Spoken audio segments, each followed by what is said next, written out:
नमस्कार मंडळी. आमच्या इकडे सकाळी सकाळी बघा ही भाजी घेऊन आले होते शेतकरी.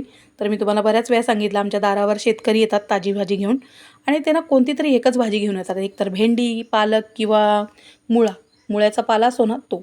आज त्यांनी ही वांगी आणली होती आणि ती सुद्धा एकदम कमी. अर्धाच किलो होती त्यांच्याकडे आणि वांगी भाजल्यावर लक्षात आलं की 3 वांगी आधीच नासकी आहेत. तर म्हटलं चला जाऊन दे. आता 3च वांग्यांचं किती असं भरीत बनणार आणि त्यातून मुलांचे डबे वगैरे जायचे होते. तर मग म्हटलं चला जाऊन दे. तसंच बनवलं आणि त्यातून पिल्लूलासुद्धा खूप आवडते. भाकरी आणि भरीत हे तिचं एक खूप आवडीचं आहे आणि ती पोटभर जेवते अशा वेळी. आणि बरेच जण मला कमेंट करतात की तिला ना हे असं काही द्यायचं नाही घरातलं जेवण. तर असं काही नसतं. पूर्वी नाही आपण म्हणायचो की आपण जी पहिली भाकरी बनवतो ना ती कुत्र्याला द्यायची असते.